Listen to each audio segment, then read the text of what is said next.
है दोस्तों, आपका गोमती एकेडमिक चैनल में। ठीक है, जैसे कि आप जानते हैं कि हम अरस्तू के बारे में पढ़ रहे हैं और हम आज पढ़ेंगे नागरिकता की संकल्पना। मतलब ये है कि इन्होंने अपने राज्य में उस समय प्राचीन यूनान में किस तरह का नागरिक होना चाहिए जो राजा के प्रति अच्छा बिहेवियर कर सके, और राजा को किस तरह होना चाहिए जो एक नागरिक के प्रति अच्छा बिहेवियर कर सके। तो ठीक है दोस्तों, मैं इसमें आपको पढ़ने का तरीका, बुक के साथ साथ स्ट्रेटजी बताती जाती हूँ कि जितना ज़्यादा दोस्तों आप सेल्फ स्टडी पे बल देंगे उतना ज़्यादा करीब आपका लक्ष्य ही होगा। क्योंकि यदि हम नहीं कहते हैं कि किसी से आप ना लीजिए ज्ञान, पर ये है कि जितना सेल्फ जो नहीं बनता आप तो वो ज़रूर सर्च करके देखिए, बार बार सर्च करके देखिए।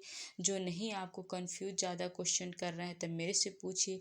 फर्स्ट पेपर की स्ट्रेटजी में जहाँ पे दिक्कत हो मुझसे पूछिए, मैं हूँ आपके साथ। ठीक है, तो मतलब इसमें मैं सिर्फ स्ट्रेटजी बताती हूँ कि बुक पढ़ने का तरीका कैसा होगा और किस तरह हम एक भारी सी बुक को इतना अच्छे से पढ़े कि उसे कैसे हम छोटे के स्तर पे ला दें और हम उसका जो है पूरा जान सके। ठीक है, तो आज की वीडियो में हम नागरिकता के बारे में पढ़ेंगे। ठीक है, कि नागरिकता को कैसे देखिए। अरस्तू की नागरिकता सिर्फ हमको ये पकड़ना है कि उस समय, किस समय, प्राचीन यूनान में किस तरह नागरिक होते थे, किनको नागरिकता का दर्जा मिलता था और किनको नागरिकता का दर्जा नहीं मिलता। दो चीज़ अपन मेन पॉइंट है, ये आप नोट कर लीजिए कि अरस्तू के प्राचीन यूनान में किस तरह नागरिक होना चाहिए, मतलब कि किस तरह का नागरिक, क्या योग्यता होनी चाहिए, और उस समय जो था कि नागरिकता की श्रेणी में किसको नहीं रखा जाता। ठीक है, तो इसमें दो बातें यहाँ पर महत्वपूर्ण हो जाती हैं। अब देखिए, अब इनको नागरिकता किनको मिलनी चाहिए। ठीक है, इसमें लिखा है अरस्तू की नागरिकता में, आप देखिए इसमें एक बात इम्पोर्टेंट लिखिए, इसको आप नोट्स कर लीजिएगा। जिस व्यक्ति को किसी राज्य के विचारणात्मक अंग या न्यायिक प्रशासन की शक्ति प्राप्त हो उसे हम नागरिक कहते हैं। ये अरस्तू ने अपनी पॉलिटिक्स में कहा है। ठीक है, ये अरस्तू ने अपने पॉलिटिक्स में कहा है कि मतलब कि जो न्यायिक प्रशासन में भाग ले वही नागरिकता है। आपकी तुलना करो तब ऐसे थोड़ी कि जो भी न्यायिक प्रशासन भाग ले वही नागरिकता है।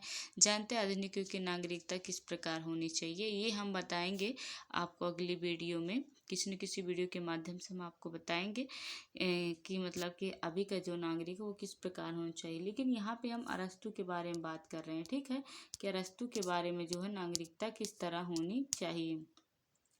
अब तो इसको आप अच्छे से ध्यान से लिख लीजिए कि न्यायिक प्रशासन में जो भाग लेने की शक्ति हो उसे ही नागरिक कह सकते हैं। ठीक है, अब यहाँ पे आप देख लीजिए कि अरस्तू ने अपनी अमर कृति पॉलिटिक्स में राजनीति शास्त्र खंड 1 के अंतर्गत परिवार, ग्राम, समुदाय विशेष महत्व या राज्य की परिभाषा, ये यहाँ पे आप लिख लीजिए दोस्तों। ठीक है, कि जो वो है ये साहचर के रूप में दी है। किसकी? राज्य की परिभाषा। क्योंकि नेट में पूछ सकता है कि ऐसा कौन सा व्यक्ति है कि जो राज्य की परिभाषा साहचर के रूप में दी है। तो थोड़ा सा इसको हेडलाइट करते जाएगा। मैंने देखा है आपने यदि राजेश मिश्रा किसी भी किताब से पढ़ते हो अदरवाइज, तो उसमें सिर्फ मेन हेडिंग करना है। ठीक है, ज़्यादा मतलब उसमें यदि नागरिकता संबंधित तो पूरी स्कूल मत करिए। हाँ, उसको समझिए कि मेन बात किस पे मतलब अटक रही है। ठीक है,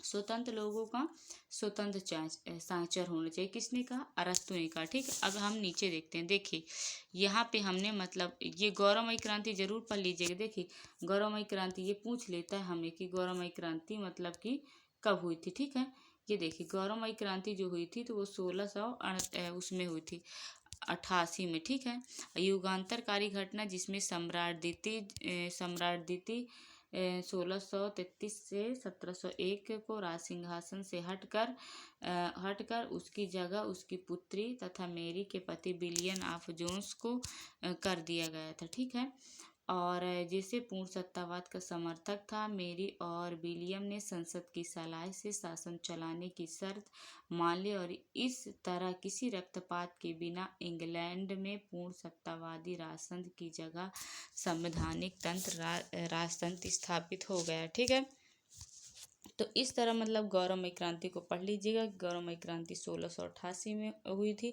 ये हमारे इसमें पहुंचता मतलब कि बनता है। ठीक है, इस तरह के कैसे क्वेश्चन बनते हैं मैं आपको बताती जाती हूँ। तो गौरवमयी क्रांति इसमें हुई थी, तो आप लिख लीजिएगा। ठीक है, अब हम नीचे चलते हैं। देखिए इसमें जो मतलब कि क्या दिया है, इसमें मतलब क्या कहा है। ठीक है, अरस्तु ने क्या, अरस्तु नागरिकता की परिभाषा शक्ति के प्रयोग को प्रभावशाली सहभागिता के रूप में दी है। अरस्तु ने शासक वर्ग के इस विशेष अधिकारों को कर्तव्य के रूप में दिया है और पालन करने की मांग की है। मतलब यह है कि जो राज्य प्रशासन में भाग ले वही वही बात बोल रहा है बार बार, लेकिन आदमी को समझने का स्टाइल होना चाहिए, बुक पढ़ने का स्टाइल होना चाहिए कि किस तरह उसे हम कैच कैसे करते हैं, ये सब चीज़ की स्टाइल होनी चाहिए। ठीक है, तो देखो अरस्तु ने पहले ही बता दिया है कि जो न्याय प्रशासन केवल जो न्याय प्रशासन में भाग लेगा उसी को नागरिकता प्रदान की जाएगी। ठीक है, अब हम देखिए आपको यहाँ पे इसको ये करते हैं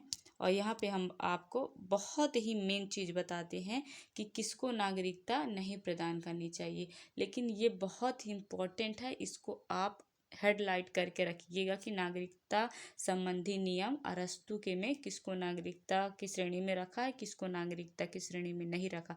यदि ये जो आपको पकड़ में आ जाएंगे ना, तो इसके नागरिकता संबंधी कोई भी वाक्य सेंटेंस जो भी हो स्टेटमेंट आपसे याद हो सकता है। ठीक है, तो बहुत छोटा वीडियो बनाती हूँ और बहुत ही अच्छी तरीके से समझाती हूँ। यदि आपके ये वीडियो समझ में आए तो प्लीज़ मुझे कमेंट करके बताइएगा, तो मैं बुक से ही आपको पढ़ाऊँगी। ठीक है, तो देखिए यहाँ पे अरस्तु ने तर्क दिया कि किसी विशेष जगह जैसे किसी देश या किसी राज्य में रहने से वहाँ के नागरिक नहीं बन जाते। अब यहीं पे चर्चा कर दिए तो आधुनिक युग से मिलती है कि राज्य में रहोगे तभी उसको नागरिकता प्रदान की जाएगी। ठीक है, मत देने का अधिकार जिसमें होगा उसी की नागरिकता प्रदान की जाए। लेकिन अरस्तु के जो प्राचीन यूनान में ऐसा नहीं है। मैंने पहले बताया ना, जो न्यायिक प्रशासन में भाग ले वही नागरिकता। अनागरिकता कौन है कौन नहीं है, इसमें नहीं की बात कर रहा है। ठीक है, इसमें नहीं की बात कर रहा है। तो नहीं कौन है, किसी राज्य में रहने से वहाँ के मनुष्य नागरिक नहीं बनते और दास भी वहाँ के नागरिक नहीं बनते। इसमें देखिए लिखा, दास भी वहाँ के नागरिक नहीं बनते। अन्य देशी लोगों को नागरिकता का दर्जा नहीं मिलता। केवल कानूनी अधिकार ही प्राप्त होते हैं, वहाँ का नागरिक नहीं बन जाता। कि कानूनी अधिकार भी प्राप्त हो जाए तो वहाँ के नागरिक बन जाए, ऐसा नहीं है।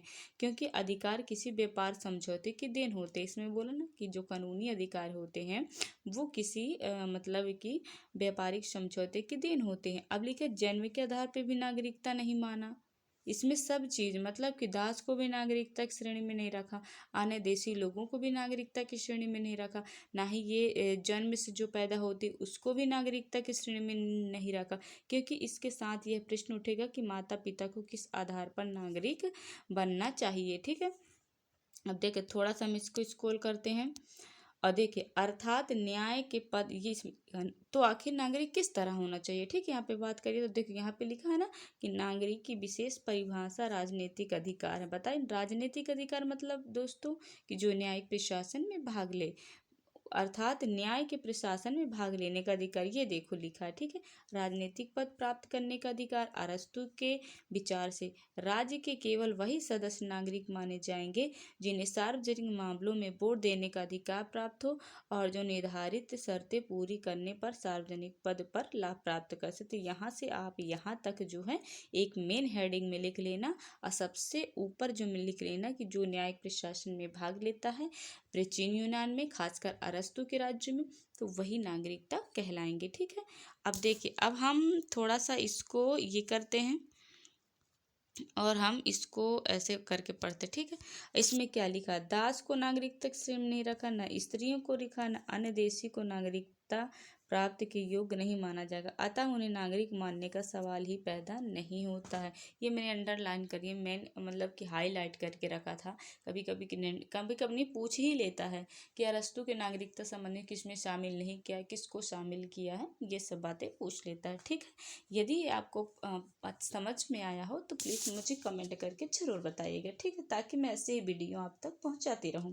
अब नागरिकता की स्थिति के बारे में इसमें क्या बताया, ठीक है। अब देखिए नागरिकता की स्थिति के बारे में इसमें क्या बताया है कि अरस्तु के अनुसार राजनीतिक सत्ता की प्रकृति अन्य सब की तरह सत्ता से भिन्न है। राजनीतिक पदाधिकारी किसी जो है नागरिकता के संदर्भ जिस सत्ता का प्रयोग करते हैं वह राजनीतिक सत्ता की कोटि में आती है। ठीक है, इसमें मतलब कि बताया अच्छी तरीके से। ठीक है, कि किसी मतलब कि नागरिकता की श्रेणी में रखा, किसी नागरिकता श्रेणी में, अर्थात जो न्यायिक प्रशासन प्रचलित हो वही शासक साधारण नागरिकों के परस्पर संबंध को नियमित करता है। इस संबंध में समझने के लिए ये पता नहीं कैसे हो जाता है, तो होना चाहिए। ठीक, अब देखिए अरस्तु के शासन प्रणाली में सामान्य रूप से भ्रष्ट की पहचान करके उनका विस्तृत वर्गीकरण किया गया है। ठीक, इसमें बहुत ही अच्छे तरीके से समझाया गया है दोस्तों, आप अच्छी तरह से इसको पढ़ सकते हैं। ठीक है, अब बाकी मैंने आपको अगले जो वीडियो में है तो बहुत ही अच्छी तरीके से बता दूँगी। अब देखिए इसमें थोड़ा सा आप देख लीजिएगा, इसमें वही बात दिया है, ज़्यादा नहीं, इसलिए मैंने अंडरलाइन कर दिया कि अरस्तु की दृष्टि से स्त्री के लिए सर्वोत्तम स्थान घर की चारदीवारी है, जहाँ घरेलू मामलों में सर्वोच्च रहता है, परंतु घर के बाहर मामलों में पुरुष के अधीन रहती है, अंतर को मिटाने के समान नहीं है। इस तरह अरस्तु ने स्त्री को नागरिकता के अधिकार से वंचित करने का तार्किक आधार ढूंढ लिया। हालांकि आज के युग में उस तर्क सर्वथा निराधार प्रतीत होते हैं। ये देखिए, ये आधुनिक युग की यदि इसका मिलान करोगे तो उस समय क्या था कि जो महिला, इसमें प्रश्न यदि उठ जाएगा कि नागरिकता की श्रेणी में क्यों नहीं शामिल किया अरस्तु ने, तो सिंपल सी बात है कि जो दास होते हैं उनमें विवेक नहीं होता है, और जो स्त्री होती हैं वो पुरुषों के अधीन होती हैं, इस तरह उसको नागरिकता की श्रेणी से वंचित करके रखा है। ठीक है, दासों को नागरिकता से वंचित करने पर तर्क देखो सद्गुण गवाही, ये देखिए स्पष्ट लिखा है। ठीक है, मैंने बताया है, लेकिन इसमें लिखा भी है कि जो दास हैं उसमें मतलब जो उनके गुण होते हैं, सद्गुण होते हैं, उनका अभाव पाया जाता है, इसलिए उनके सद्गुण की क्षमता नहीं रहती है, इसलिए उन्होंने नागरिकता के श्रेणी में दासों को बाहर रखा। ठीक, अब ये सोफिस्ट एंडीमेकर सोफिस्ट इस मत का खंडन करते हैं, तो मैं आपको कल बता दूंगी इसके आगे। लेकिन यदि ये आपको समझ में आया हो तो प्लीज़ मुझे कमेंट करके ज़रूर बताइएगा, ताकि ऐसी वीडियो मैं आप तक लाती रहूँ। ठीक है, आप सभी को मेरी तरफ से बहुत बहुत धन्यवाद। ओके, मैं चलती हूँ।